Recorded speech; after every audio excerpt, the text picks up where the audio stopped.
المرسلين وعلى آله وصحبه أجمعين.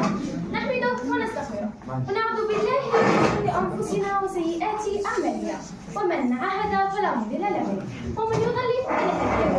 وأشهد أن لا إله إلا الله وأشهد أن محمدا عبده ورسوله.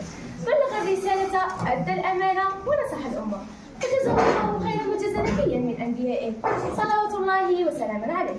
بمناسبة افتتاح المهرجان الطبعة الثانية وتحت إشراف مديرية الشباب والرياضة لولاية سيادة، أفاد جمعية دعم وتنقية السياحة لولاية سيادة بتنظيم الطبعة الثانية للمهرجان الولائي السائح الصغير تحت شعار مجد السياحة الثقافية بأيادي الجيل الصاعد، وبالتنسيق مع جمعية غداة الأمل.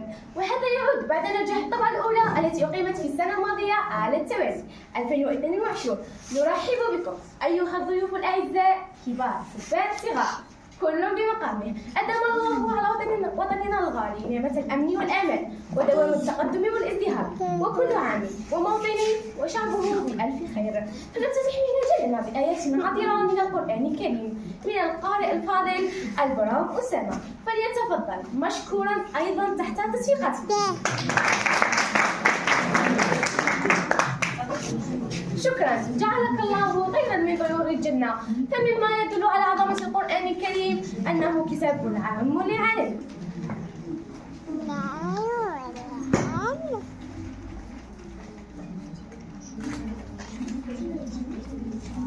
فالهدف من هذا المهرجان هو تطوير السياحة في ولاية سيادة، حيث أنها تزخر وتتميز بكثير من المعالم الأثرية والتاريخية شهدت عبر الزمن، مثل معلم النجلار الواقع بعاصمة.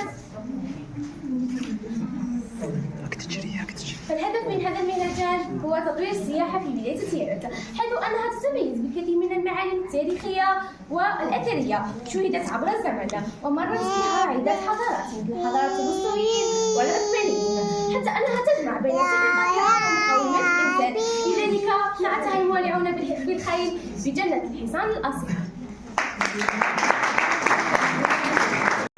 ذهابكم إلى البليدة، قبل ذهاب المشاركين إلى البليدة راح يكون في يومين للتكوين فيما يخص التنشيط للفائزين وللمشاركين عموما في هذه المسابقة.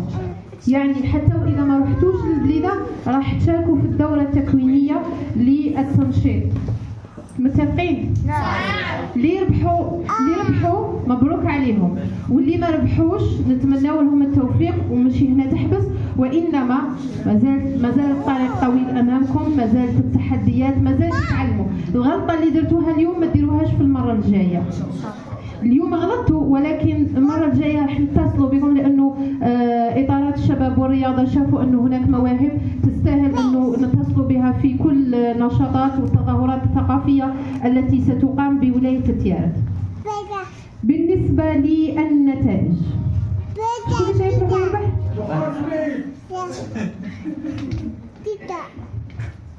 شايف روحه يربح. نبداو في فئه الاطفال. في المرتبه الثالثه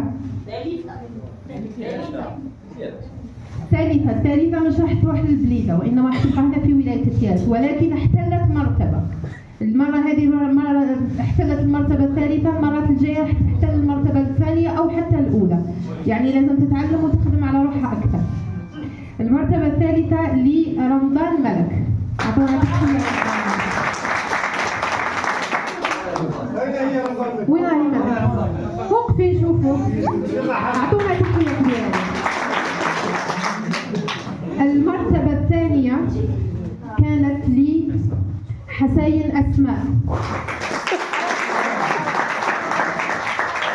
والمرتبة الأولى كانت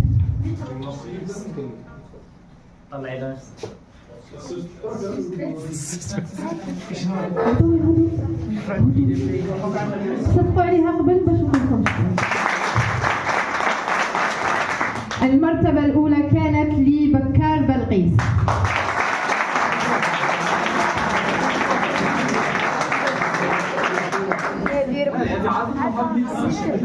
الثقة يعني. عطوها الشهادة تاعها. كان هناك تفاوت بسيط في النقاط بين المراتب الثلاث، بين أنفال.